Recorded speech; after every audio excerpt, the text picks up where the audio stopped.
चलो I guess it's time to talk.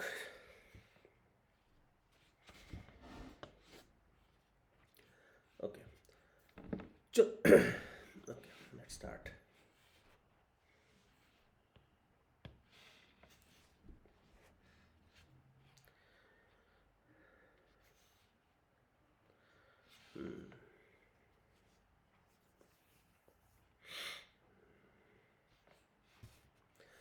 चलो भाई, सरफेस टेंशन के एग्जांपल्स में और थोड़ा सा आगे चलते हैं. And now let me take a very very interesting example. See, थोड़ी देर पहले हमने ये तो देखा था कि अगर दो ग्लास की पैरेलल प्लेट्स है with a small distance between them तो उसमें लिक्विड किस तरीके से राइज होता है. अब उसका एक और वर्जन मैं आपको दिखाता हूँ. वो तो ठीक है, हमने निकाल लिया था. इनफैक्ट हमने जो रिजल्ट निकाला था वो रिजल्ट भी इतना सिंपल सा था कि वो इमीजिएटली याद हो गया होगा. हमने देखा था कि रिजल्ट था आपका 2s cos theta by rho R G की बजाय रो बी जी हो जाता था, और where B was the distance between the plates.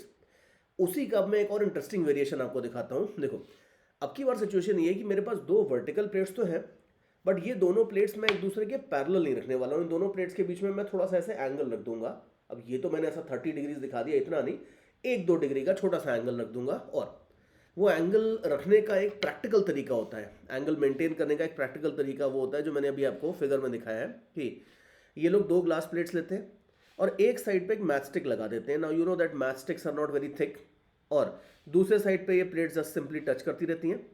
और उसके बाद ऐसे एक रबर बैंड लगा के इसको बांध देते हैं. तो you can easily see, in fact यहाँ पे भी अगर आप फिगर को ध्यान से देखोगे तो यू विल सी कि एक प्लेट की एज ऐसे जा रही है, दूसरे प्लेट की एज ऐसे जा रही है. कुछ हल्का सा ऐसे एंगल है इनके बीच में, 1 डिग्री आधे डिग्री का एंगल है. और अब ये जो सिचुएशन बन गई है, यू कैन ईजिली सी कि इसमें दोनों प्लेट्स के बीच में आप देख लो, दोनों प्लेट्स के बीच में बिल्कुल एक डिस्टेंस जो होगा वो डिस्टेंस स्मॉल होगा. बट दिक्कत ये है कि ये डिस्टेंस यहाँ पे ज़्यादा होगा, इस जगहों पे देखोगे तो आप डिस्टेंस ज़्यादा होगा, यहाँ कम होगा, यहाँ और कम होगा, और यहाँ पे तो नियरली ज़ीरो हो जाएगा.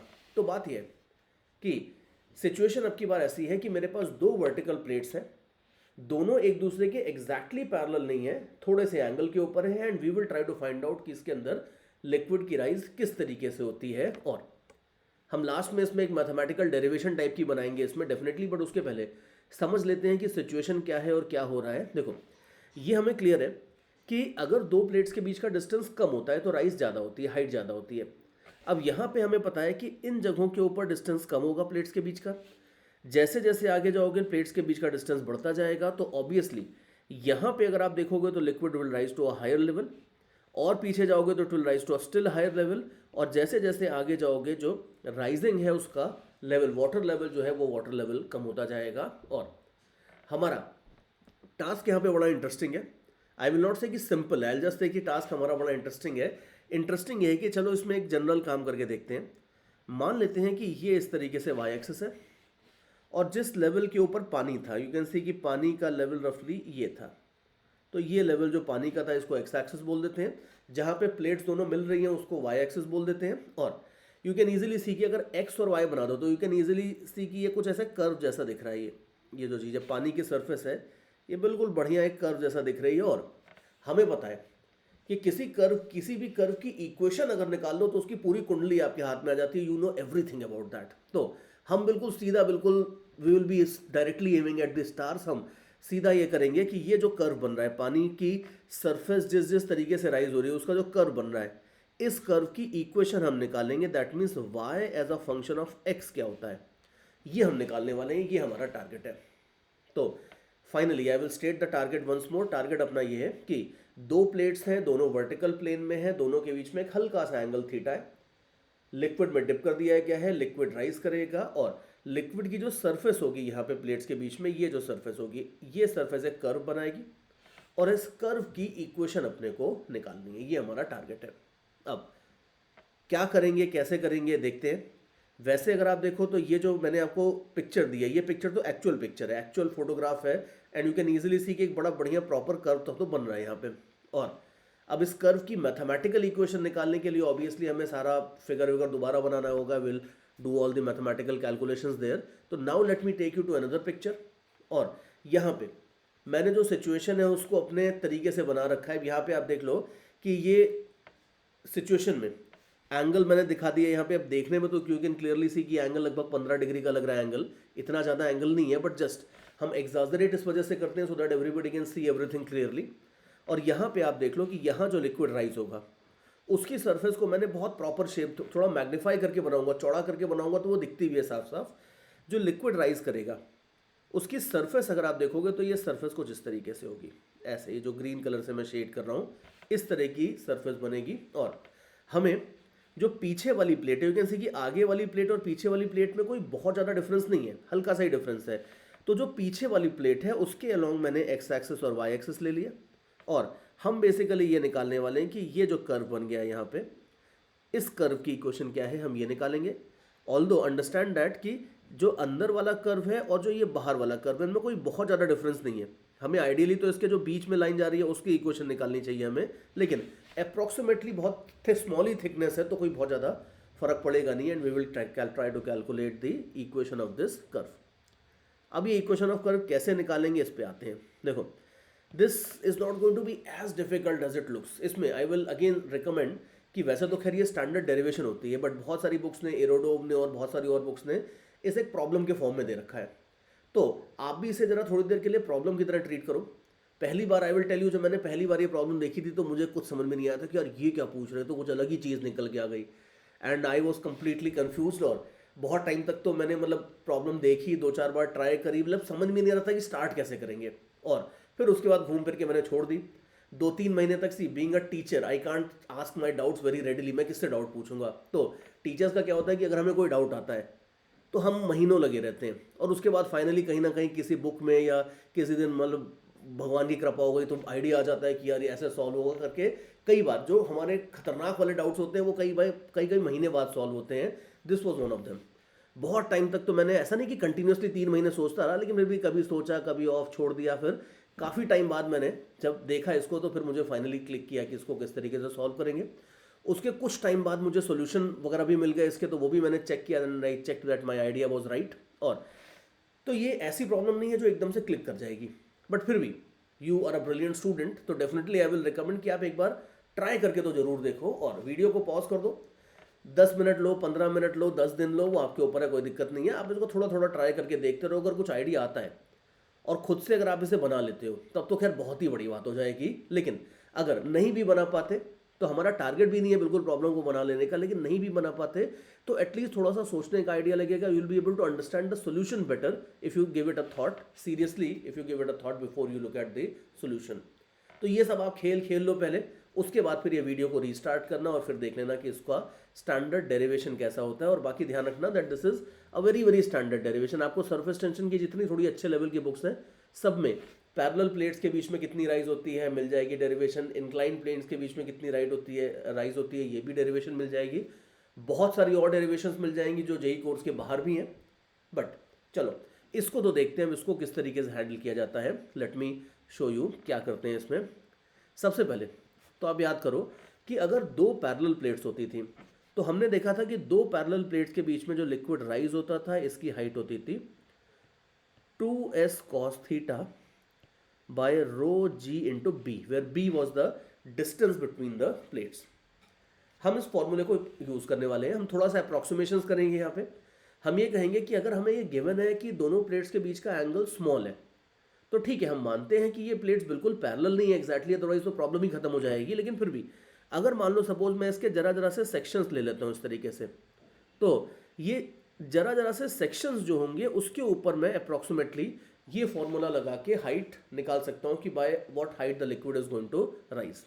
ये हमारा एक छोटा सा अप्रॉक्सीमेशन रहेगा जिसके ऊपर हमारी पूरी की पूरी प्रॉब्लम बेस्ड होने वाली है। तो इस आइडिया को लेके अपन आगे बढ़ेंगे। आइडिया क्या है कि हम पैरेलल प्लेट्स वाले फॉर्मूले को यहाँ पे लगाएंगे under the assumption that this theta is small and we can approximately do it।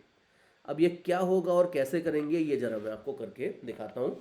Formula तो हमने लिख लिया, अब देखो बाकी देखते हैं आगे क्या होगा अपना काम। मान लो सपोज यहाँ से x डिस्टेंस के ऊपर लेट अस से कि मैं dx थिकनेस की एक स्लाइस टाइप की लेता हूँ ऐसे। तो अब यहाँ पे अगर आप देखो x डिस्टेंस के ऊपर अगर आप देखो नीचे से भी मैं x डिस्टेंस बना लेता हूँ, ये x डिस्टेंस है। अब x डिस्टेंस के ऊपर अगर आप देखो तो जो राइज होगी लेट अस से इस राइज को मैं बोल देता हूँ y। इनफैक्ट यहाँ पे बहुत ज़्यादा स्लाइस लेने की भी ज़रूरत नहीं है, बिना स्लाइस लिए ही काम हो जाएगा। स्लाइस तो जस्ट मैंने ले लिया for the sake of reference. अगर मान लो सपोज एक्स डिस्टेंस के ऊपर मैं देखता हूँ, तो एक्स डिस्टेंस के ऊपर जो राइज होगी ये अगर y है तो आप देख लो ये हो जाएगी आपकी y equal to 2s cos theta by rho G B. अब इसमें थीटा को भी थोड़ा सा क्लियर कर लेते हैं। हमें पता है कि ये वाला जो थीटा होता था ये एंगल ऑफ कॉन्टैक्ट होता था। यहाँ पे जो वेरिएबल थीटा है वो इन्होंने चेंज कर दिया है। थीटा इन्होंने दो प्लेट्स के बीच में एंगल को थीटा बोल दिया है, तो हम एंगल ऑफ कॉन्टैक्ट को अल्फा बोल देते हैं सपोज यहाँ पे। तो 2s cos alpha by rho g into b. Now what is b? B का मतलब होता था प्लेट्स के बीच का डिस्टेंस। अब आप देखो कि इस जगह पे अगर आप देखोगे तो यहाँ पे जो प्लेट्स के बीच का डिस्टेंस है एक्स डिस्टेंस के ऊपर, जिसको मैं अभी हल्का सा ग्रीन कलर से दिखा रहा था, वापस दिखाता हूँ। ये जो चीज़ है, ये जो ग्रीन कलर का डिस्टेंस है, ये डिस्टेंस बी होगा। एंड यू कैन इजीली सी कि ये b की वैल्यू आप बड़े आराम से निकाल सकते हो। यू कैन सी कि ये डिस्टेंस अगर x है, ये एंगल अगर थीटा है, तो ये डिस्टेंस b जो होगा ये हो जाएगा x into theta approximately. Since theta is small, हम इसमें सर्कल का एरिया लगा सर्कल का आर्क लेंथ लगा सकते हैं कि सर्कल की जो आर्क लेंथ होती है l वो होती है r थीटा। तो ये जो डिस्टेंस है l ये हो जाएगा आपका radius multiplied by theta, where theta will obviously be in radians. तो देयरफॉर हम यहाँ पे ये जो b होने वाला था, इस b की जगह हम पुट करेंगे x multiplied by theta, where theta is in radians. तो देखो प्रॉब्लम सॉल्व करने का जो सबसे कोर कंसेप्ट है वो ये है कि हम थीटा को स्मॉल मान रहे हैं, इस वजह से मानते हैं बिल्कुल कि प्लेट्स पैरेलल नहीं है, लेकिन अगर एक जरा सा सेक्शन लिया जाए तो उस जरा से सेक्शन के लिए हम ये पैरेलल प्लेट्स वाला फॉर्मूला लगा के उससे जो राइज का फॉर्मूला होता था वो फॉर्मूला यूज करके हम y की वैल्यू निकाल सकते हैं। और बस अब इसको थोड़ा सा सिंप्लीफाई कर लो। ध्यान से देखो कि कैलकुलेशंस इसमें बहुत कम होंगे, आइडिया बस थोड़ा सा था इंटरेस्टिंग सा, बट अदरवाइज कैलकुलेशंस ज़्यादा नहीं होंगे। यू विल सी कि y equal to 2s cos alpha upon rho g into theta, इन सबको बाहर ले लो और 1/x को अलग कर लो। नोट केयरफुली कि पानी का surface tension constant, contact angle, density, theta, अर्थ का जी, ये सब तो अपने को नोन है, ये सारी की सारी क्वांटिटी अपने को गिवन है। तो हमारा काम 100% हो चुका है। अगर हमें बस खाली इस कर्व की इक्वेशन निकालनी थी तो आप देख लो कर्व की इक्वेशन आ चुकी है। The problem is solved. y as a function of x निकालना था तो हमने ये निकाल लिया है कि इस कर्व की equation y equal to k upon x, यानी कि y proportional to 1 upon x type की इक्वेशन आती है। और अगर आप एक्चुअल फिगर में देखो, मैं आपको वापस लेके चलता हूं वो फिगर के ऊपर, एक्चुअल पिक्चर में अगर आप देखो तो ये जो इक्वेशन है, ये इक्वेशन बिल्कुल y proportional to 1 upon x type की ही इक्वेशन है। आप याद करो मैथमेटिक्स में हमने, बेसिक मैथमेटिक्स में हमने भी देखा था, मैथ्स के लेक्चर्स में आपने भी देखा होगा ये चीज़ फर्दर कि y equal to 1 upon x या y proportional to 1 upon x का ग्राफ एग्जैक्टली ऐसे ही होता है कि ये इधर से उतरता है और सिमेट्रिकली यहाँ पे इस तरीके से चला जाता है। तो ये एक्सपेरिमेंटल रिजल्ट आपके सामने है और मैथमेटिकली हमने कैलकुलेट किया था यहाँ पे, and you can see that there is a very very serious matching here. और ये मैचिंग देखना इसलिए भी ज़रूरी है क्योंकि हमने यहाँ पे जो एजम्पशन लिया था, कई बार इस एजम्पशन को लेके लोग थोड़ा सा अनकंफर्टेबल हो जाते हैं। जैसे कि सर ये तो बहुत बड़ा एजम्पशन आपने ले लिया कि पैरेलल प्लेट्स वाला फॉर्मूला सीधे यहाँ पे मतलब चिपका दिया आपने एक तरीके से, बट यू कैन इजीली सी कि फिजिक्स में रीजनेबल अप्रोक्सीमेशन हम लेते हैं। हाँ, अगर मान लो सपोज थीटा की वैल्यू स्मॉल नहीं होती, 30 डिग्रीज 40 डिग्रीज ऐसे होती, तो उस केस में बिल्कुल ये एजम्पशन गलत होता और ये सारा का सारा कैलकुलेशंस आपको कुछ कॉम्प्लिकेटेड तरीकों से दोबारा करना पड़ता। लेकिन luckily we are preparing for a very simple examination called JEE Advanced, तो उसमें वो इस लेवल के खतरनाक वाले केसेस तो आपको देंगे नहीं जिसमें थीटा लार्ज हो जाए एंड दिस एंड दैट।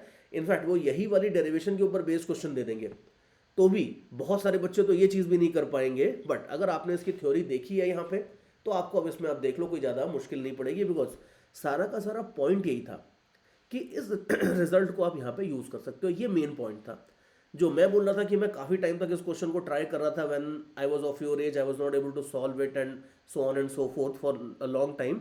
मैं क्या कर रहा था, मैं कुछ कॉम्प्लिकेटेड आइडियाज़ लगाने की कोशिश कर रहा था। मेरा पहला पॉइंट होता था कि यार ये फॉर्मूला तो नहीं चलेगा यहाँ पे, तो कुछ जरा सा सेक्शन लेंगे, उसके ऊपर भी अजीब अजीब से फ्री बॉडी डायग्राम्स बनाएंगे। I was going trying to do something very complicated which wasn't really working out, but in the end it happened कि एक सिंपल सा अप्रोक्सीमेशन लेके आपका काम हो जाएगा। तो ध्यान रखना, ये डेरिवेशन आप ध्यान रखना। और इसके ऊपर अगर क्वेश्चंस आएंगे तो वो सीधा formula based question, direct question देंगे। मतलब आई एम नॉट सेइंग कि ये फॉर्मूला है और आपको याद करना है, लेकिन सीधा का सीधा डेरिवेशन बेस्ड क्वेश्चन देंगे कि आपको थीटा की वैल्यू 1 डिग्री ऐसे दे देंगे, इस तरह से वैल्यूज वगैरह दे देंगे, and they will most probably ask you very very direct question.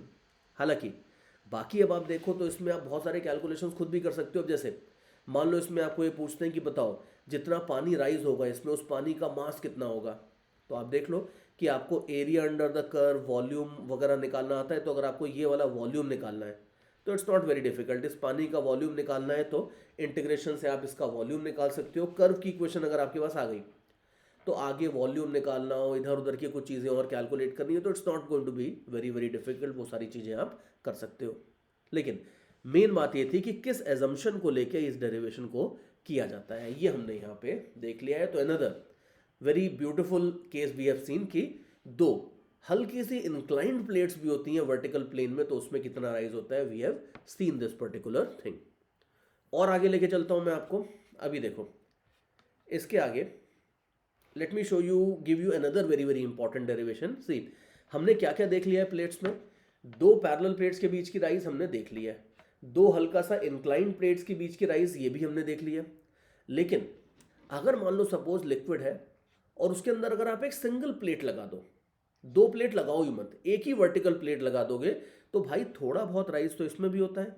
ये मैं बिल्कुल मानता हूं कि अगर दो पैरेलल प्लेट्स लगा दोगे तो ये इतना राइज होगा, और अगर एक सिंगल प्लेट लगा दोगे तो शायद इतना सा ही राइज होगा, हल्का सा। जितना आपको मिनिस्कस पता है, मिनिस्कस जो होती है उतनी बड़ी छोटी सी होती है, उसी को मैंने खूब मैग्नीफाई करके यहाँ पे दिखा दिया है आपको।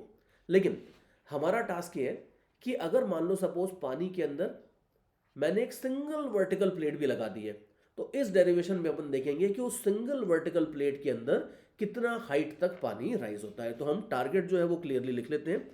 हमारा टारगेट ये है कि इस सिंगल वर्टिकल प्लेट के अंदर पानी कितनी हाइट तक राइज होगा, ये हमें निकालना है। डेटा हम हमेशा की तरह सारा एज्यूम कर लेंगे, पानी की density, surface tension constant, angle of contact, ये वो जो जो डेटा चाहिएगा वो सब हम एज्यूम कर लेंगे। हमारा टास्क है डेरिवेशन में ये कि हमें निकालना है कि ये पानी कितनी हाइट तक राइज होगा।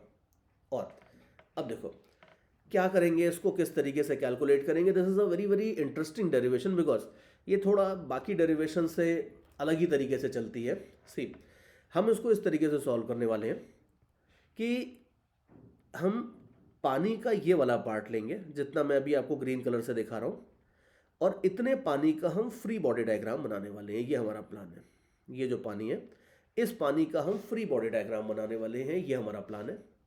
अब फ्री बॉडी डायग्राम हम कितने पानी का बनाएंगे, एक तो पहले क्लैरिफाई कर देता हूं और अच्छे से इसको। सी पानी में आप देख लो कि पानी खत्म तो हो रहा है यहाँ पे, इस जगह पे, और यहाँ पे अगर आप देखो तो पानी का जो लिक्विड की जो इधर वाली सरफेस होगी, लेफ्ट वाली, वो धीरे धीरे धीरे जाके फ्लैट होती जाएगी। कहीं ना कहीं वी डोंट नो कि कितनी दूर ये एक्स कितना होगा, कहाँ पे जाके ये बिल्कुल फ्लैट होगी, ये हमें नहीं पता, ये हमें बिल्कुल नहीं पता। हम इसके बारे में कोई एजम्पशन भी नहीं ले रहे। लेकिन यू कैन इजीली सी कि प्लेट से सफिशिएंट दूरी के ऊपर अगर आप जाओगे तो कहीं ना कहीं जाके ये सरफेस बिल्कुल फ्लैट तो हो ही जाएगी, जीरो स्लोप।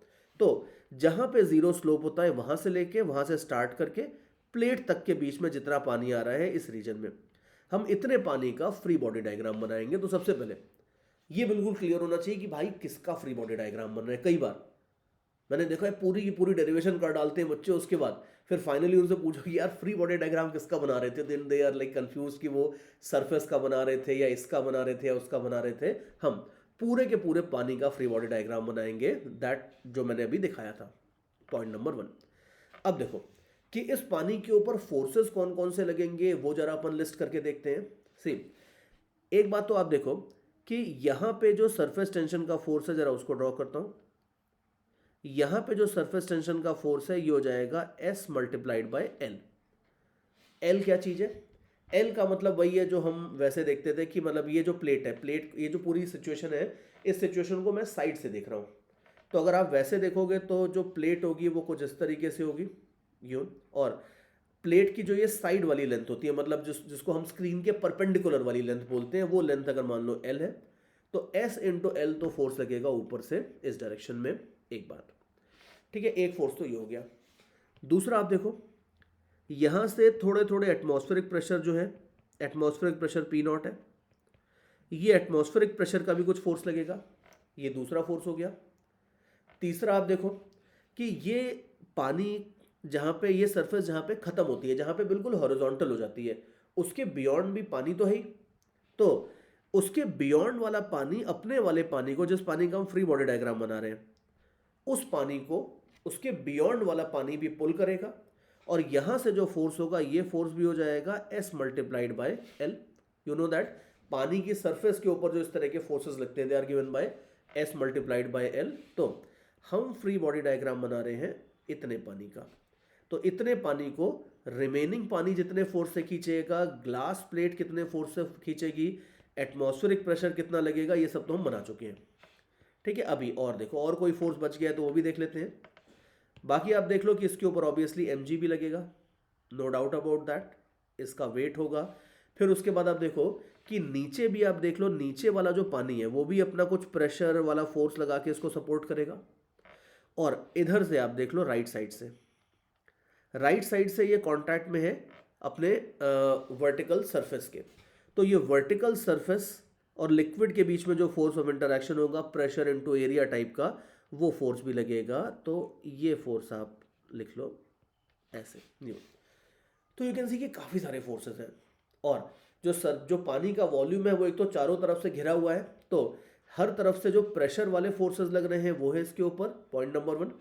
दो तरफ से सरफेस टेंशन का भी फोर्स लग रहा है, और तीसरा लास्टली अगर आप देखोगे तो mg फोर्स लग रहा है। और सोच के देख लो कहीं मैंने गलती से कोई फोर्स मिस नहीं कर दिया हो, और ये मिला के कुल सारे के सारे फोर्सेस हैं।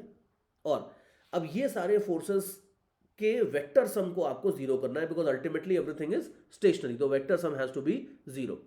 तो हम इस वेक्टर सम को जीरो करने वाले हैं। किसी भी फोर्स का अगर आप वेक्टर सम जीरो करना चाहते हो तो इसका मतलब है कि फोर्स का हॉरिजॉन्टल कंपोनेंट भी टोटली जीरो होना चाहिए, वर्टिकल कंपोनेंट भी जीरो होना चाहिए।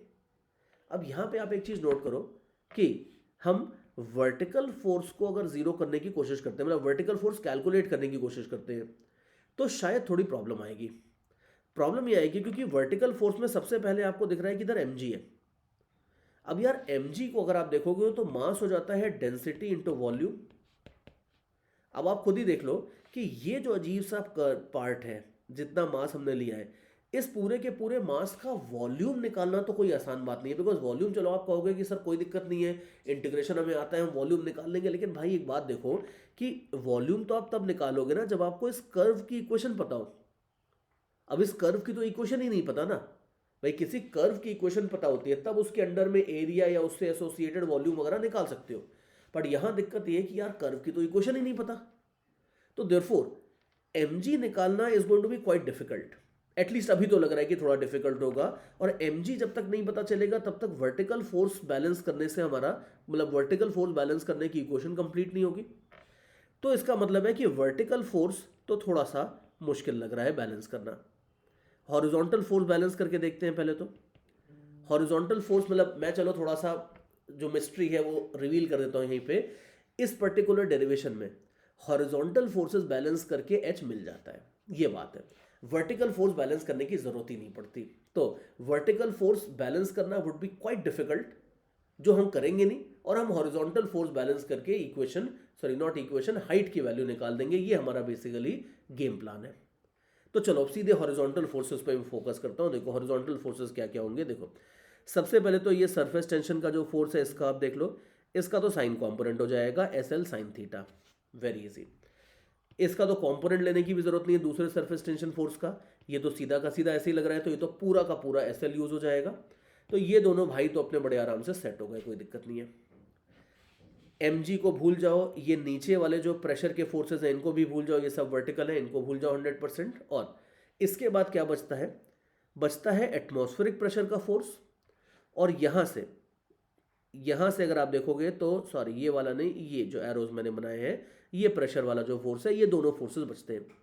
तो अब इन फोर्सेस को थोड़ा सा हमें कैलकुलेट करना है, इनके हॉरिजॉन्टल कंपोनेंट को हमें कैलकुलेट करना है, जिसमें एटमॉस्फेरिक प्रेशर का फोर्स आप देखो ये बहुत आराम से मिल जाएगा, क्योंकि हमें पता है कि किसी भी कर्व्ड सरफेस के ऊपर, ये हाइड्रोस्टैटिक्स का एक पुराना रिजल्ट मैं यूज़ कर रहा हूँ, किसी भी कर्व्ड सरफेस के ऊपर अगर हर पॉइंट पे प्रेशर का वैल्यू सेम है, उसके वजह से लगने वाले फोर्स का direction can be different, but pressure का वैल्यू अगर सेम है तो जो फोर्स होता था वो हम प्रोजेक्शन वाले मेथड से निकाल सकते थे। तो अब ये छोटे छोटे जो प्रेशर्स हैं, अगर इन प्रेशर्स का मिला के आपको टोटल फोर्स चाहिए तो आप ये बोल सकते हो कि इसके फोर्स का जो एक्स कॉम्पोनेंट होगा ये हो जाएगा P not multiplied by this vertical area,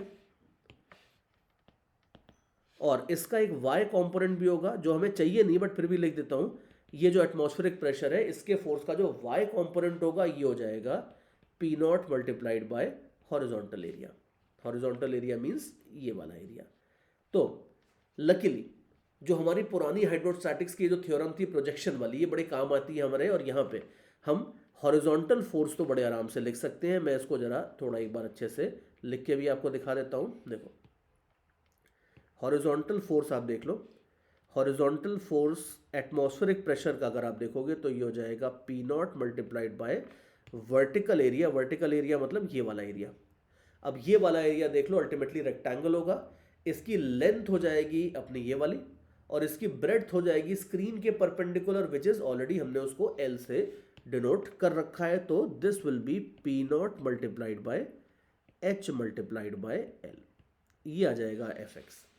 ठीक है, ध्यान रखना एफ एक्स कौन सा फोर्स है, एटमॉस्फेरिक प्रेशर का जो फोर्स है वो वैसे तो कुछ टेढ़ा लग रहा है, डायगोनल लग रहा है, लेकिन उसका जो एक्स कंपोनेंट लगेगा इस कर्व्ड सरफेस के ऊपर पूरी, ये हमने निकाल के रख लिया है ऐसे। ठीक है, एक बात तो ये हो गई। दूसरा देखो, एक और लास्ट चीज जो अटकी हुई है वो ये है कि ये वाला जो प्रेशर है पूरा यहाँ पे, ये वाले प्रेशर का कितना फोर्स होगा। यू विल सी कि यहाँ पे पानी के मॉलिक्यूल्स सरफेस को पुश कर रहे हैं, तो सरफेस पानी के मॉलिक्यूल्स को वापस पुश करेगा, और ये पुशिंग का जो फोर्स होगा ये फोर्स अपने को निकालना है। अब ये फोर्स आप देख लो, ये फोर्स आप बड़े आराम से निकाल सकते हो ऐसे। हमें पता है कि इस लेवल पे अगर आप देखोगे, बिल्कुल ग्राउंड लेवल पे देखोगे, तो यहाँ पे तो प्रेशर है एटमॉस्फेरिक। ये सारे के सारे ब्लू लाइन के जो पॉइंट्स हैं ये सब एटमॉस्फेरिक प्रेशर वाले, मैं आपको ऐसे दिखाता हूँ। ये जो सारे पॉइंट्स हैं ये सब एटमॉस्फेरिक प्रेशर वाले हैं।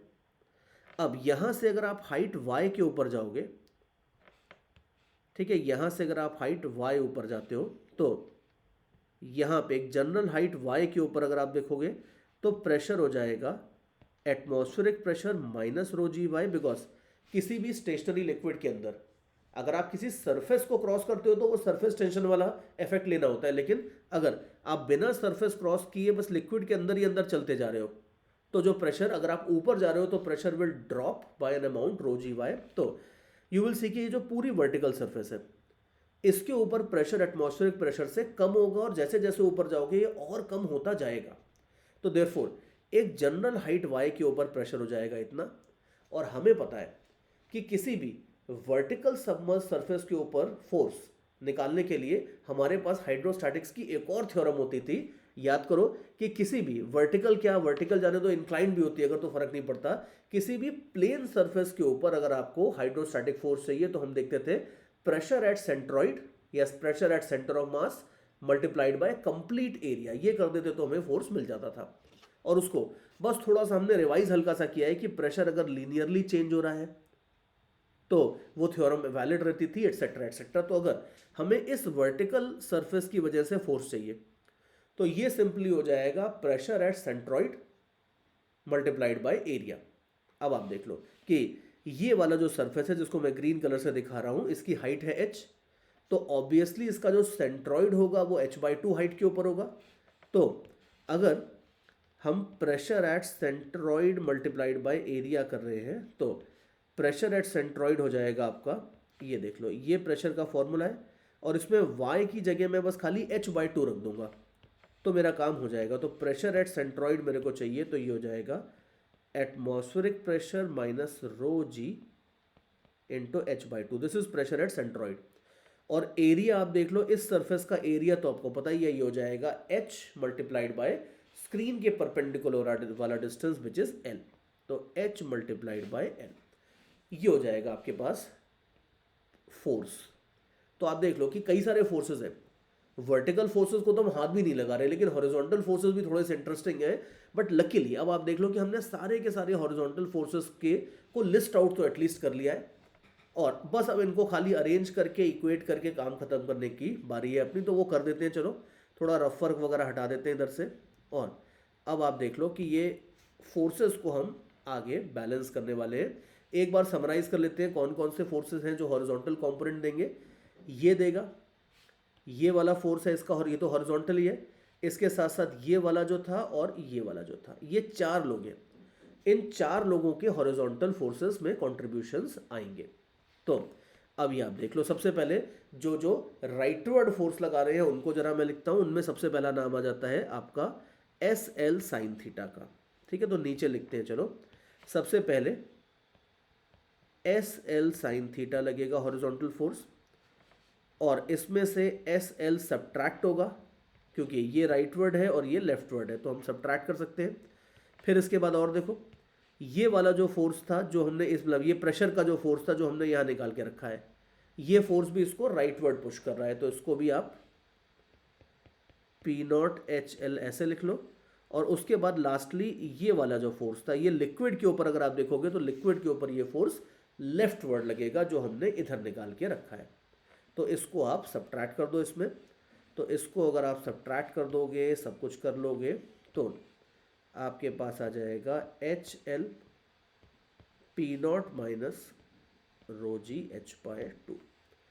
ठीक है, ये आ जाएगा। और अब ये जो नेट फोर्स है कुल मिला जुला के अगर आप देखोगे तो ये टोटल फोर्स आपका 100% आएगा 0।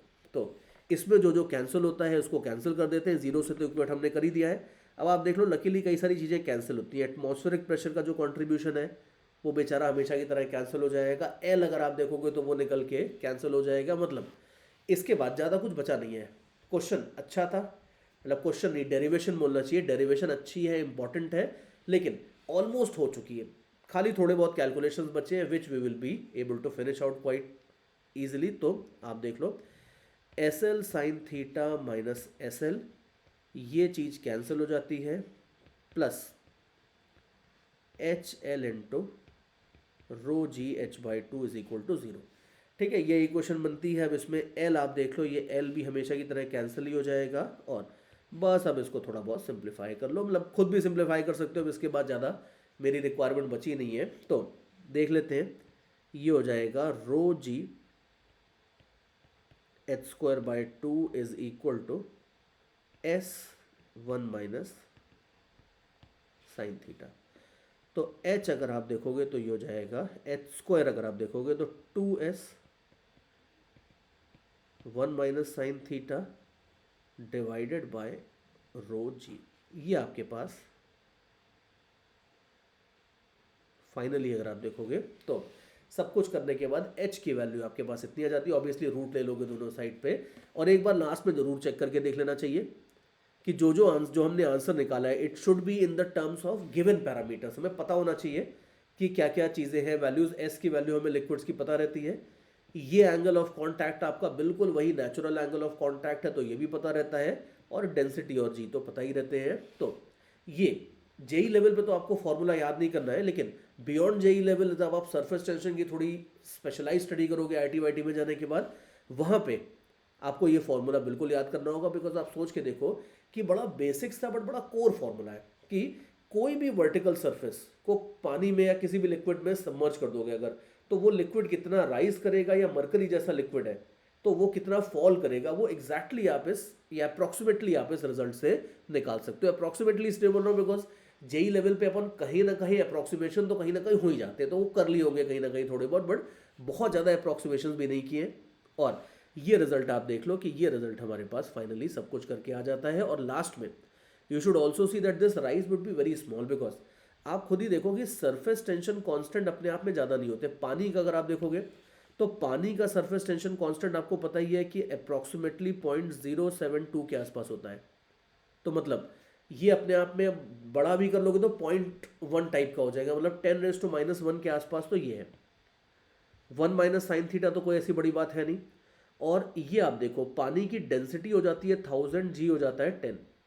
तो इसका मतलब है कि डिनोमिनेटर में 10⁻4 तो घूम ही रहा है, न्यूमरेटर में 10⁻1 है ही।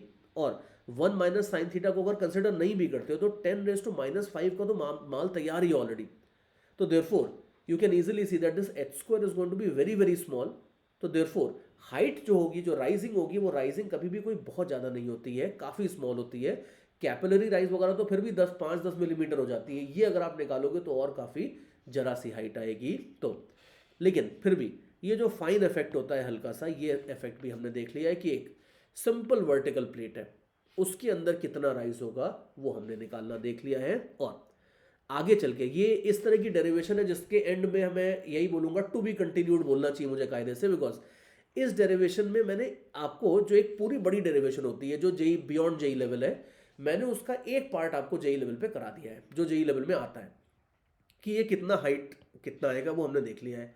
आगे चल के अगर आप जेई लेवल के बियॉन्ड के कैलकुलेशंस देखोगे तो ये सब भी निकालना पॉसिबल होता है कि ये जो पूरा कर्व जा रहा है, इस कर्व की इक्वेशन निकालना, उससे रिलेटेड और चीजें निकालना, ये सब भी करना पॉसिबल होता है. तो ध्यान रखना कि इस डेरिवेशन का आगे चल के आप एक और पार्ट करने वाले हो और वो ये है कि इस कर्व की इक्वेशन कैसे निकालते हैं. लेकिन उसमें चक्कर ये कि फिर उसमें वर्टिकल वाले का भी रोल हो जाता है, कई सारी चीज़ों का रोल और भी हो जाता है जो हम बिल्कुल अभी इस लेवल पे देखना नहीं चाहेंगे. लेकिन ये एक बड़ी इंपॉर्टेंट सी डेरिवेशन है which we have nicely completed.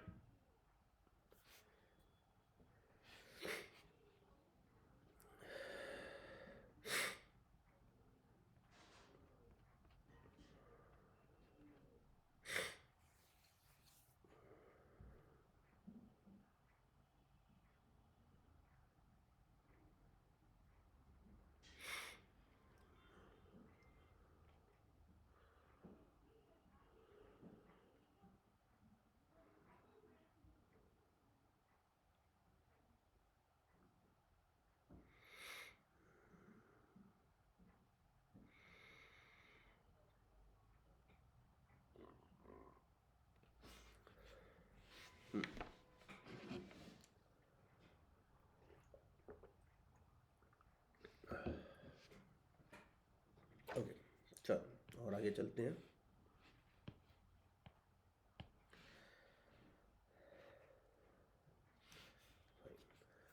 चलो भाई और आगे चलते हैं सरफेस टेंशन में. और एक sorry let's cut that, I will go again. चलो भाई सरफेस टेंशन में थोड़ा सा और आगे चलते हैं और दो छोटी छोटी डेरिवेशंस मैं आपको और दिखाता हूँ. ये डेरिवेशंस बहुत सिंपल है इन द सेंस कि sorry cut again, I have to speak that again, sorry. ठीक है,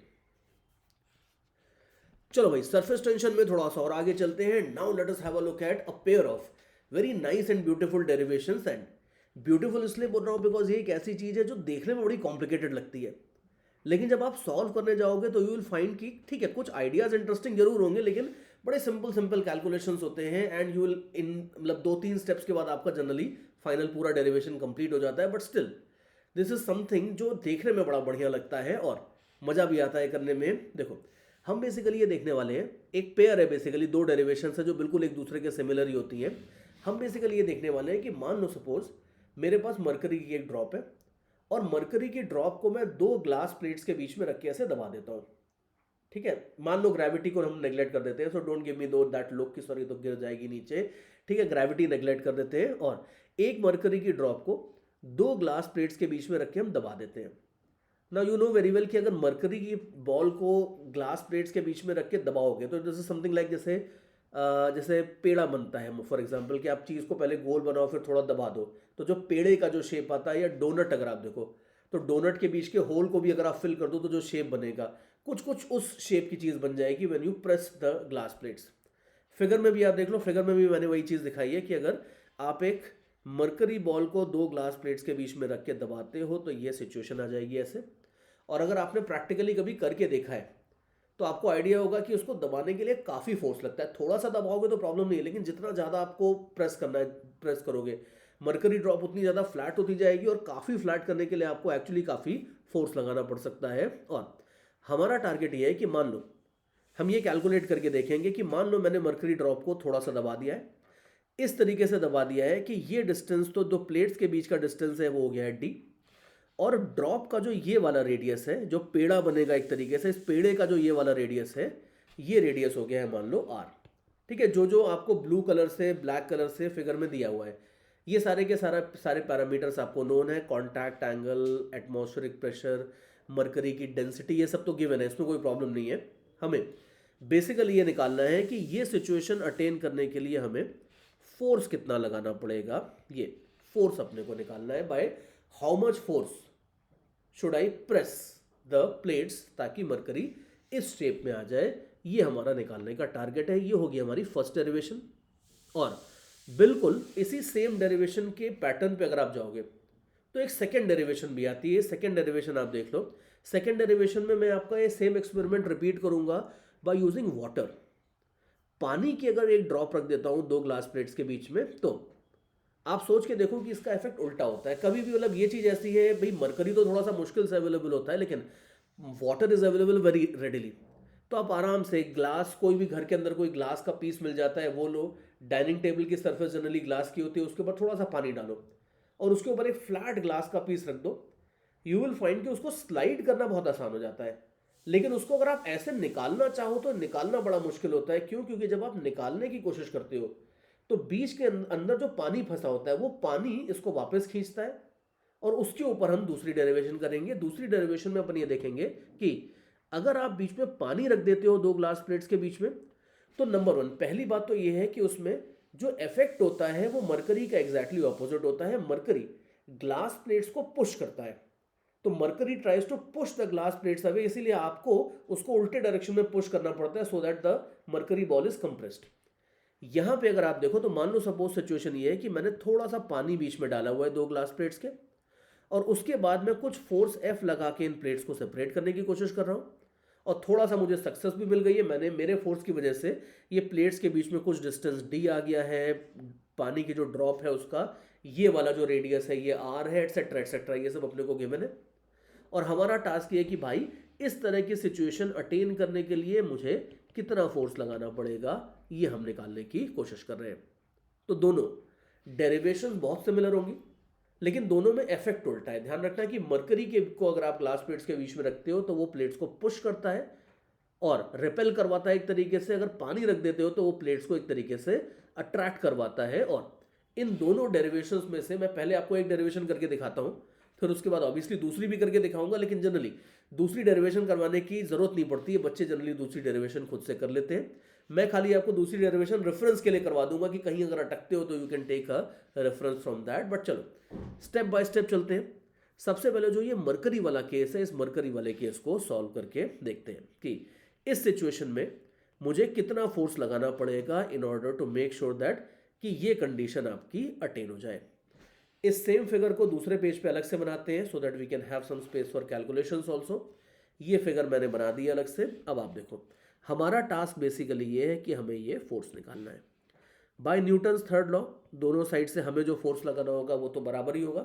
तो कोई भी एक प्लेट हम लेंगे, बेसिकली किसी भी एक प्लेट का फ्री बॉडी डायग्राम वगैरह बना के हम ये फोर्स निकालने वाले हैं। ये हमारा गेम प्लान है।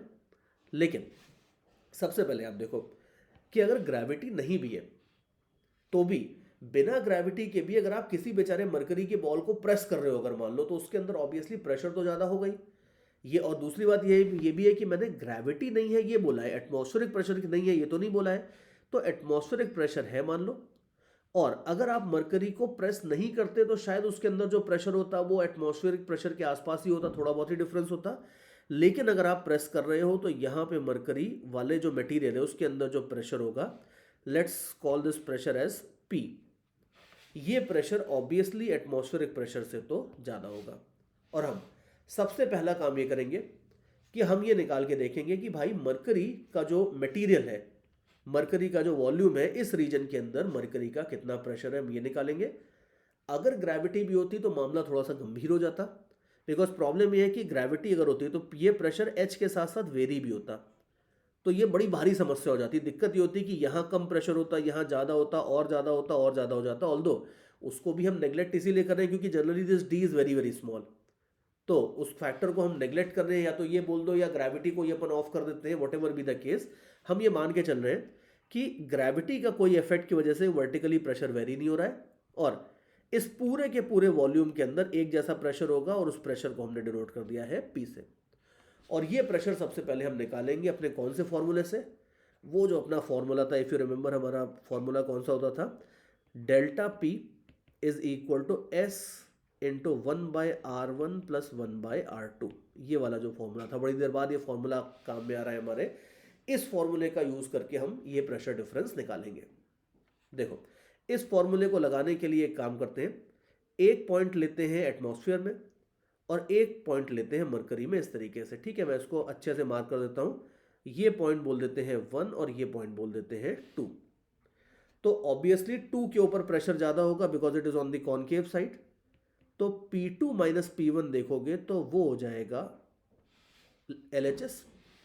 और RHS अब बड़े केयरफुली देखना, RHS में आप देख लो R1 और R2 अपने को बड़े केयरफुली पुट करने हैं। अब R1 आप देखो, R1 अपन ऐसे लेते हैं, अगर आप इस पॉइंट पे खड़े हो, जो ग्रीन कलर से मैंने पॉइंट बनाया है, ये ग्रीन कलर वाला पॉइंट मैंने लिया है सरफेस पे। सरफेस के ऊपर अगर आप खड़े हो और ऐसे गोल घूम के आ जाते हो वापस, रिमेंबर हमने ये पहले ही देखा था कि किसी भी कर्व सरफेस पे एक पॉइंट के ऊपर इनफाइनाइट अलग अलग रेडिया ऑफ कर्वेचर हो सकते हैं। अगर आप अलग अलग डायरेक्शन में जाओ तो आर की आपको अलग अलग वैल्यूज मिलती हैं, जिनमें से कोई भी दो परपेंडिकुलर डायरेक्शन के जो रेडियाई ऑफ कर्वेचर है वो अगर अपन R1 R2 की जगह डाल देंगे तो अपना काम हो जाता है। तो यहाँ पे मैं ये बोल रहा हूँ कि अगर आप इस ग्रीन वाले पॉइंट से खड़े थे और ऐसे घूम के वापस आ जाते हो यू, तो you will be moving in a circle and that circle has radius r। you can easily see कि ये r तो इन्होंने आपको दे ही दिया है। पानी की ड्रॉप जितनी बड़ी होगी, सॉरी पानी नहीं, मरकरी की ड्रॉप जितनी बड़ी होगी, जितनी फैलेगी इनफैक्ट आई शुड से, उतना हो ज़्यादा होगा रेडियस। तो ये r जो है इसको तो मैं डाल देता हूँ R1 की जगह। तो चलो एक काम तो निपटा। अब दूसरा R थोड़ा सा केयरफुली देखना, और दूसरा R कैसे होगा, सी आप वापस इसी जगह खड़े हो जाओ और यहां से अगर आप ऐसे घूम के वापस आते हो यू इस तरीके से, अगर ऐसे घूम के वापस आते हो तो you are moving in a vertical plane now. Vertical plane is obviously perpendicular to horizontal plane. Remember कि इनिशियली आप कैसे गए थे, इनिशियली आप ऐसे गए थे, ये हॉरिजॉन्टल प्लेन था, इसमें रेडियस ऑफ कर्वेचर आया था स्मॉल r। अब आप जा रहे हो अगर मान लो वर्टिकल प्लेन में, मैं दोबारा बना देता हूं एक बार इसको, अगर अब आप जा रहे हो ऐसे वर्टिकल प्लेन में, तो ये वर्टिकल प्लेन में जो रेडियस ऑफ कर्वेचर होगा, ये रेडियस ऑफ कर्वेचर आप देख लो, जो डायगोनल सा मैंने बनाया है, ये जो रेडियस ऑफ कर्वेचर होगा, ये रेडियस ऑफ कर्वेचर मैं R2 की जगह डालने वाला हूं। तो इसकी फिगर मैं थोड़ी सी सेपरेटली बना देता हूं। देखो, इसकी फिगर थोड़ी अच्छे से हम सेपरेटली बना देते हैं। सी, अगर मान लो सपोज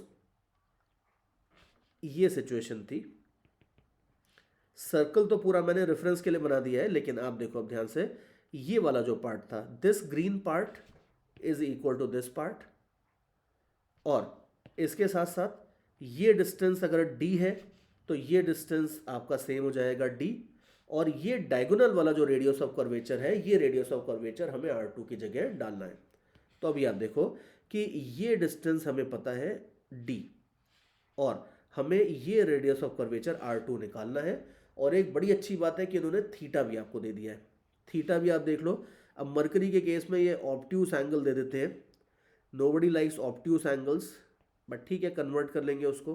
तो ये एंगल आपका θ2 है अगर, तो जिसमें मैं अभी डबल लाइन बनाने वाला हूँ वो एंगल हो जाएगा, ये देख लो, ये डबल लाइन जिसमें बनाई है किधर, यहाँ पे, ये एंगल हो जाएगा आपका 180 माइनस θ2। तो देयरफॉर अभी आप देखो कि मुझे R2 का वैल्यू अगर निकालना है तो we are slowly and steadily getting there. Calculation ज़्यादा नहीं है बट बड़े इंपॉर्टेंट से कैलकुलेशंस हैं। तो यू विल सी कि अभी एंगल्स को थोड़ा सा सबसे पहले समझ लेते हैं। ये डबल एंगल जो था ये तो था आपका 90 माइनस θ2, सॉरी 180 माइनस θ2। फिर ये जिसमें डॉट लगाया है ये इसका कॉम्प्लीमेंट्री होगा, और फिर जिसमें क्रॉस लगा रहा हूँ ये उसका भी कॉम्प्लीमेंट्री होगा। तो देयरफॉर यू कैन सी कि यहाँ पे अब मैं फाइनली लिख देता हूँ this angle will be 180 minus θ2।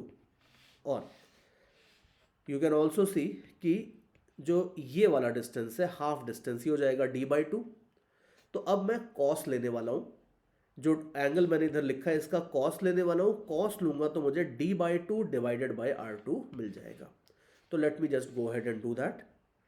I will have cos of 180 minus θ2, ये अगर आप देखोगे तो ये हो जाएगा एक तरह से d/2 डिवाइडेड बाय R2।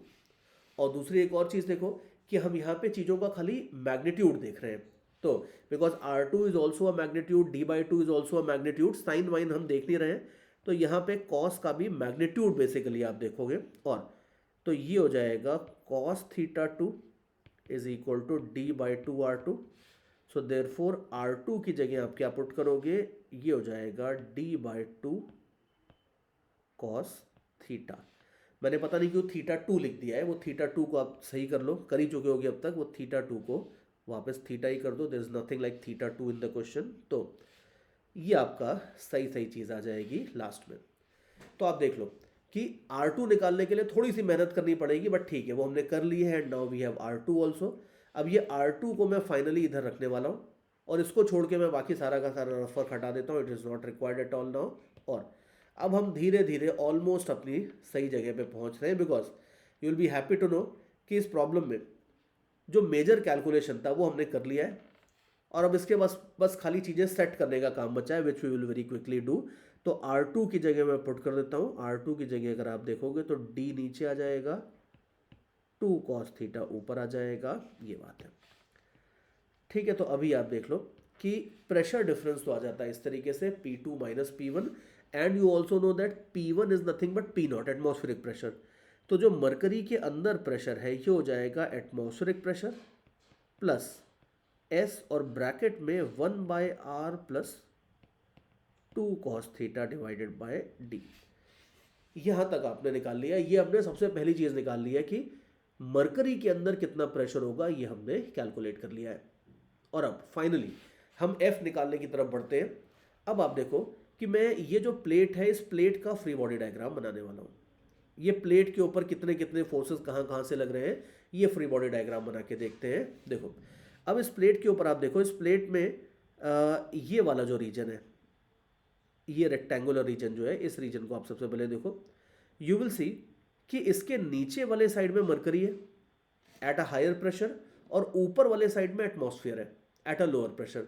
तो जो पूरी प्लेट है बड़ी है वो तो ठीक है, लेकिन उसका जो ग्रीन वाला रीजन है इसमें, इसका अगर आप देखो तो इसके ऊपर नीचे से मरकरी ज़्यादा फोर्स लगाएगा because it is at a higher pressure, ऊपर से एटमॉस्फेयर फोर्स लगाएगा लेकिन उतना फोर्स नहीं होगा। तो ये जो ग्रीन वाला रीजन था, मैं इसका फ्री बॉडी डायग्राम बनाता हूं पहले। अगर तो इस ग्रीन रीजन के ऊपर मरकरी की वजह से जो फोर्स लगेगा वो हो जाएगा मरकरी का pressure multiplied by area, plus atmosphere की वजह से जो फोर्स लगेगा वो हो जाएगा P0 मल्टीप्लाइड बाय एरिया, और हम अपने हाथ से एक फोर्स लगा रहे हैं वो तो F है ही। तो ये फोर्सेस हो जाएंगे कितने पार्ट के ऊपर, पूरी प्लेट के ऊपर नहीं, प्लेट का जो ये वाला पार्ट है इसके ऊपर।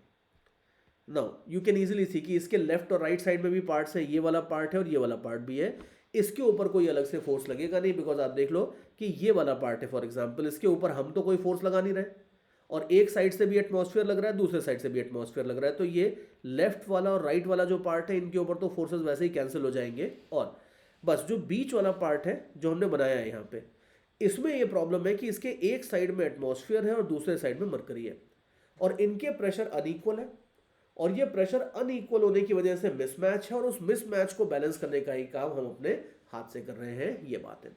या इनफैक्ट हम कायदे से तो ऐसा बोलना चाहिए कि हम जो फोर्स लगा रहे हैं उसी की वजह से ये अल्टीमेटली सारा का सारा मिसमैच आ रहा है। तो अभी चलो अब इसको सॉर्ट आउट करते हैं। तो यू कैन इजीली सी कि अब ये प्लेट अल्टीमेटली तो स्टेशनरी है, दैट मीन्स ये फोर्सेस बैलेंस होंगे, दैट मीन्स कि P2 मल्टीप्लाइड बाय एरिया। अब एरिया को भी बार बार एरिया क्यों लिखा जाए भाई, एरिया की वैल्यू है तो उसको भी डाल ही देते हैं।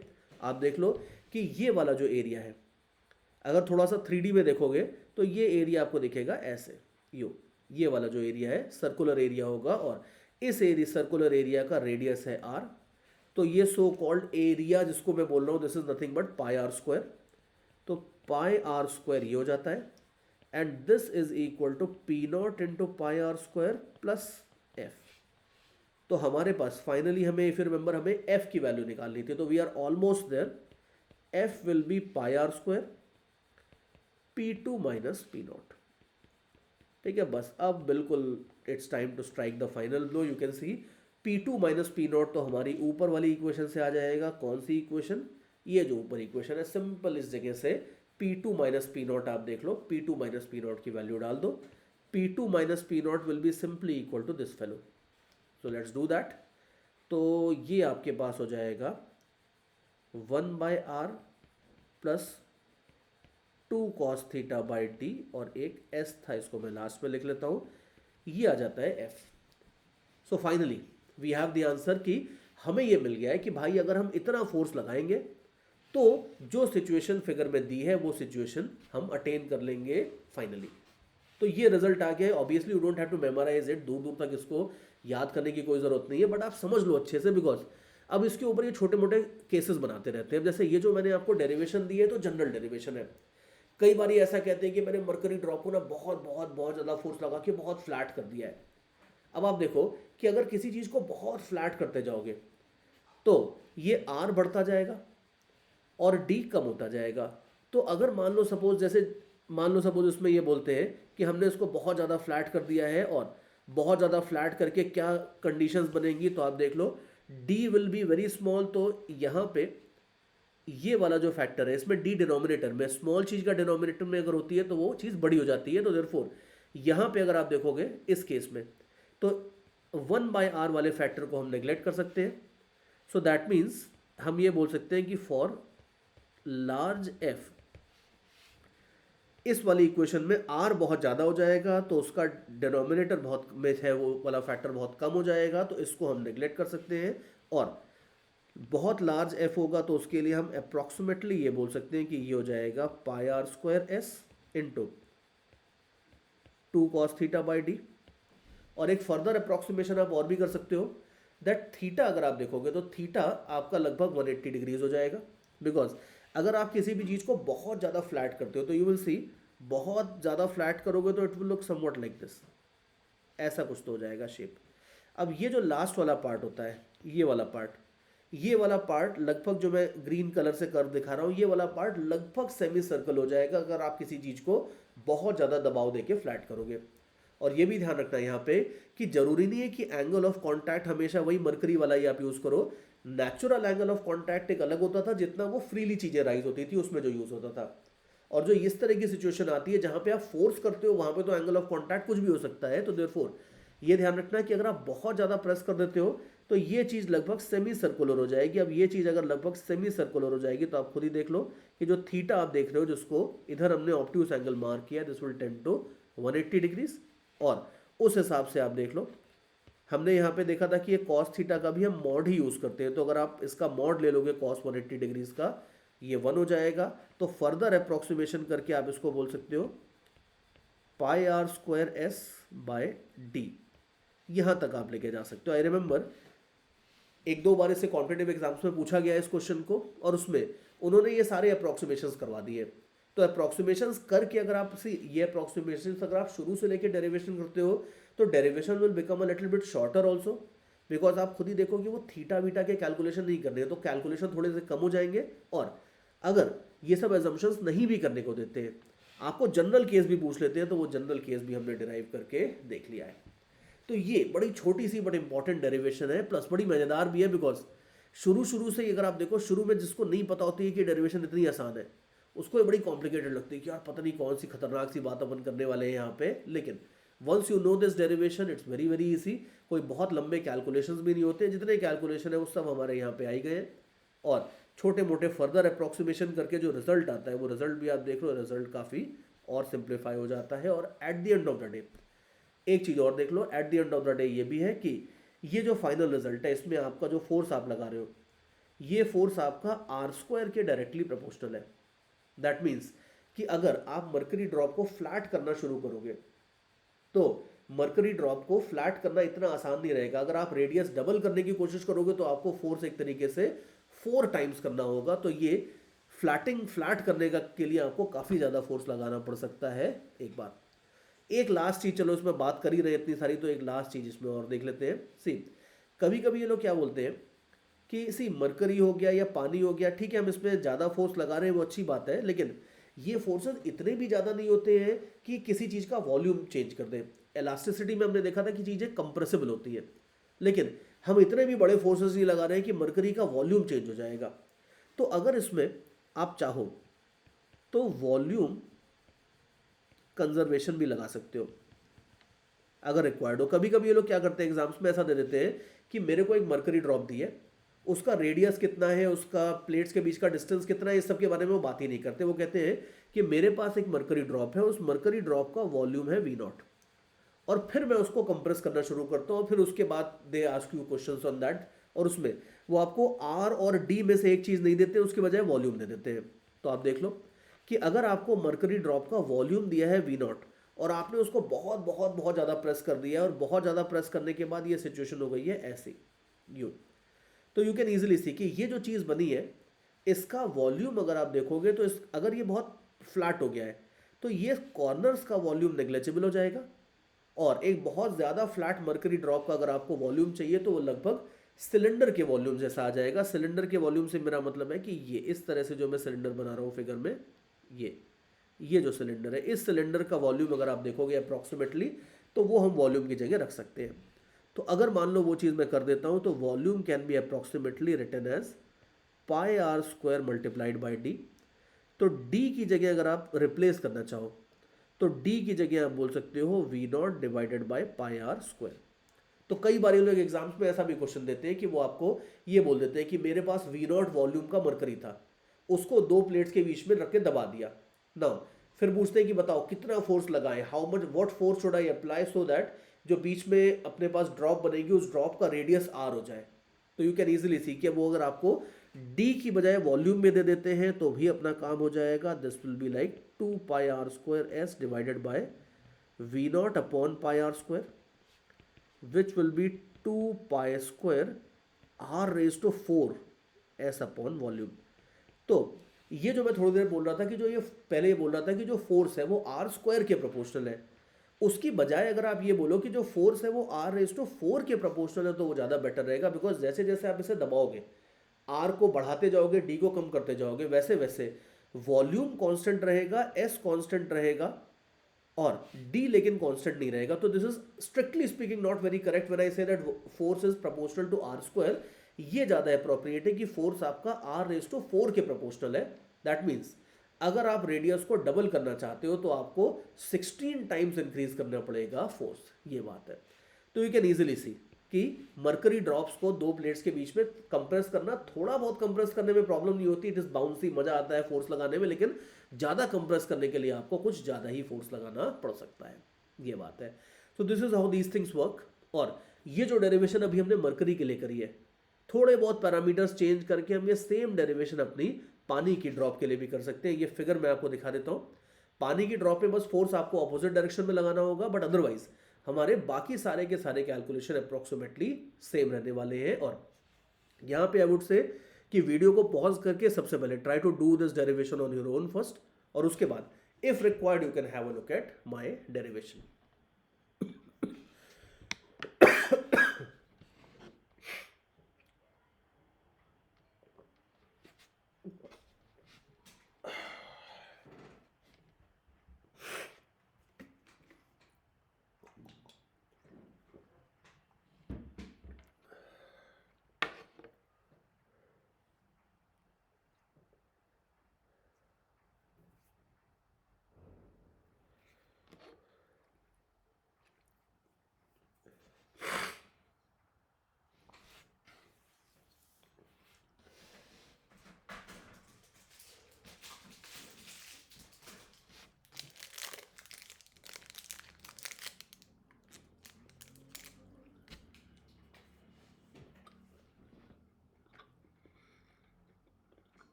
ओके, चलो लेट्स कंटिन्यू।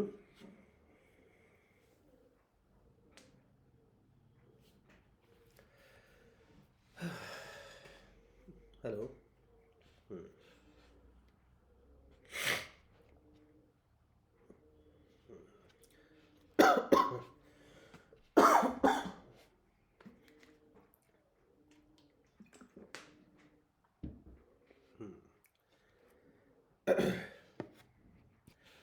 ओके, तो चलो भाई, वाटर ड्रॉप के लिए भी सेम कैलकुलेशंस करके देखते हैं। देखो, शॉर्ट में रिपीट कर देता हूँ हम करने क्या वाले हैं। क्वेश्चन बेसिकली ये है कि दो ग्लास प्लेट्स के बीच में पानी की एक ड्रॉप है, और ड्रॉप को मेंटेन रखने के लिए हम दोनों साइड से एक फोर्स एफ लगा के इस तरीके से पुल कर रहे हैं। क्वेश्चन ये है that what is the force that I need to apply so that this distance is maintained at d and this radius is maintained at r. मतलब ये सिचुएशन मेंटेन करने के लिए हमें कितना फोर्स लगाना पड़ेगा, ये है क्वेश्चन। अब यहां पे भी आप देख लो कि हम सबसे पहले इसमें वो आइडियाज़ लगाएंगे, प्रेशर डिफरेंस वाले आइडियाज़ लगाएंगे। एटमॉस्फेरिक प्रेशर तो पी नॉट ही है। मान लेते हैं कि पानी का जो प्रेशर अंदर होगा, ये पानी वाले रीजन के अंदर प्रेशर हो जाएगा, लेट अस से पी। तो हम अपना रेडियस ऑफ कर्वेचर वाला फॉर्मूला लगा के सबसे पहले तो we will try to calculate the value of this P. अब ये पी हम किस तरीके से निकालेंगे देखते हैं। वही पुराने तरीके हैं अपने, एक बाहर पॉइंट ले लेंगे 1, एक अंदर पॉइंट ले लेंगे 2। और देखो, अभी मैं ये नहीं कह रहा कि पानी का प्रेशर कम होगा या ज़्यादा होगा, हालांकि आपने गेस तो मार ही लिया होगा कि यहाँ पे मरकरी का सब कुछ उल्टा हो रहा है। तो अगर आपको फोर्स ऑपोजिट लगाना पड़ रहा है तो वो इसीलिए लगाना पड़ रहा होगा क्योंकि यहाँ पे अगर आप प्रेशर देखोगे तो पानी का प्रेशर कम होगा एटमॉस्फेयर से, और सो ऑन। और वैसे भी आप देख लो कि ये सरफेस अगर आप देखोगे तो ये सरफेस इस तरफ कॉनकेव लग रही है 1 की तरफ, तो 1 के ऊपर लग रहा है मोस्ट प्रोबेबली कि ज़्यादा प्रेशर होगा। लेकिन यहाँ एक छोटा सा पॉइंट अभी आएगा, उसको थोड़ा केयरफुली देखना होगा। But anyway, to begin with इतना तो अपने को पता ही है कि प्रेशर डिफरेंस हो जाता है S into 1/R1 plus 1/R2। अब ये पूरी डेरिवेशन वैसे तो बहुत सिमिलर रहेगी, लेकिन फिर भी इसमें एक हल्का सा एक फैक्टर आएगा, एक प्लस माइनस साइन का कुछ चक्कर आएगा, जो इसको, जिस वजह से हम इस डेरिवेशन को पूरा का पूरा दोबारा करवाते हैं क्लास में। सी, अब आप ये देखो कि अगर मान लो सपोज आप P1 minus P2 equal to ऐसे रखते हो, और यहाँ पे अब R1 R2 अपने को पता ही है कि एक बार अगर आप ऐसे सर्कल में चले जाते हो तो ये मान लो सपोज R1 की जगह आ जाएगा।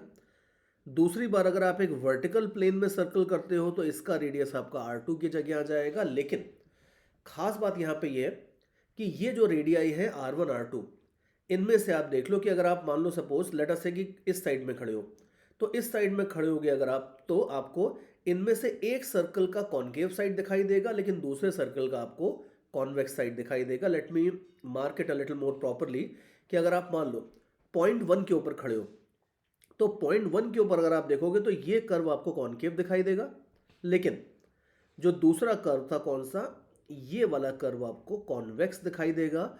हमें पता है कि जो कॉनकेव दिखाई देता है उसका रेडियस ऑफ कर्वेचर पॉजिटिव रखा जाता है, जो कॉन्वेक्स दिखाई देता है उसका रेडियस ऑफ कर्वेचर नेगेटिव रखा जाएगा। ये आप याद करो, साइन कन्वेंशन थी जो मैंने बिल्कुल शुरू शुरू में बताई थी, और ये भी कहा था कि बहुत कम प्रॉब्लम्स में ये चीज़ यूज होगी, लेकिन हमारे जेई कोर्स में मोस्टली यही वाली एक डेरिवेशन है जिसके अंदर ये चीज़ यूज होती है। तो यहाँ पे R1 R2 के साइन का थोड़ा सा केयरफुली ध्यान रखना होगा। और बाकी आप देख लो कि जो ये वाला रेडियस ऑफ कर्वेचर था, इस रेडियस ऑफ कर्वेचर को तो खैर हम पॉजिटिव ही रखने वाले हैं। इसकी वैल्यू हम वैसे ही कॉस थीटा साइन थीटा करके निकाल लेते हैं जैसे हमने पहले निकाली थी। तो इसको मैं ज़रा रफ में पहले आपको कैलकुलेट करके दिखा देता हूँ वापस।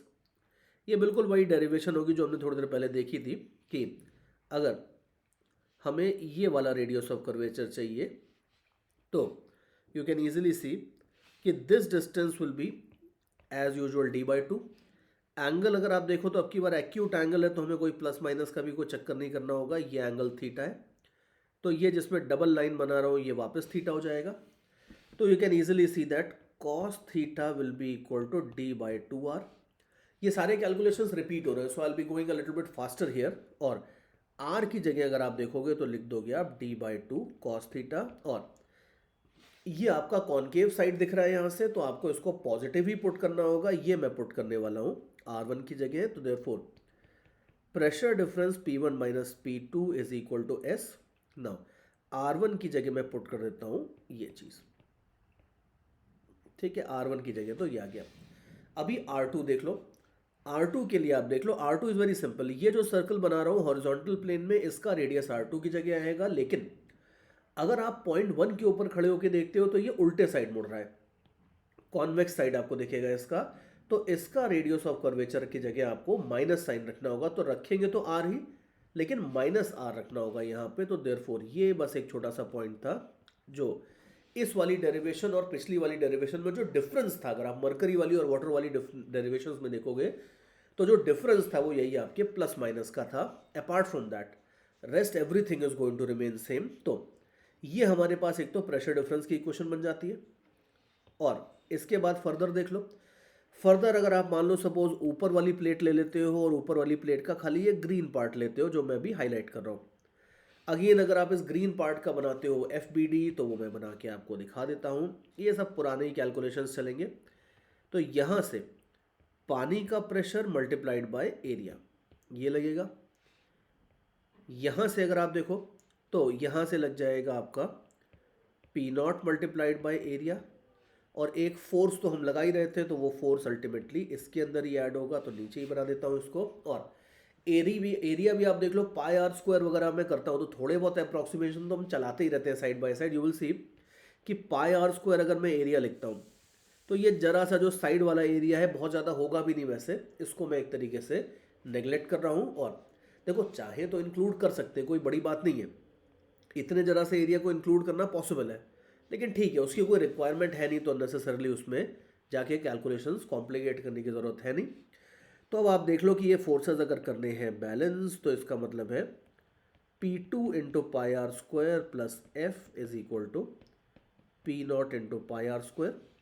तो therefore you can finally say that P0 into, sorry not P0 into, P0 minus P2 whole into pi r square करोगे तो ये हो जाएगा आपका F। और यू कैन फर्दर से कि ये चीज़ और ये चीज़ तो अल्टीमेटली सेम ही है, P1 is nothing but P0। तो इस पूरी चीज़ को उठा के आप यहाँ पे रख दो, आगे सॉल्व कर लो तो आपको F मिल जाएगा। आगे के कैलकुलेशंस बिल्कुल उसी तरीके से होने वाले जैसे हमारे पुराने कैलकुलेशंस हुए थे। इनफैक्ट जो अप्रॉक्सीमेशंस वगैरह भी थे कि अगर मान लो सपोज प्लेट्स के बीच का डिस्टेंस d बहुत स्मॉल हो जाता है तो ये वाले थीटा को हम अप्रॉक्सीमेटली 0 कर देंगे और इस पार्ट को हम लगभग सेमी सर्कुलर कर देंगे, और 1/r वाला जो फैक्टर होगा वो लार्ज होगा, उसको नेग्लेक्ट वगैरह कर देंगे। वो सारे के सारे जो अप्रॉक्सीमेशंस होते थे पुराने वो आपके एज इट इज़ चलेंगे। तो ये बात है, this is how these things work. तो ये ध्यान रखना, ये दोनों डेरिवेशंस का पेयर बड़ा इंपॉर्टेंट है। इसमें फॉर्मूला कुछ भी याद नहीं करना है, बट समझने वाली बहुत सारी चीज़ें हैं इसमें कि अगर एक मरकरी या एक पानी की ड्रॉप को दो प्लेट्स के बीच में रखा जाता है तो किस तरह का बिहेवियर होता है, क्या फोर्सेस लगते हैं, ये सारी चीज़ें अपन ने देख लिया है कि किस तरीके से सॉल्व करते हैं, किस तरीके से डिराइव करते हैं।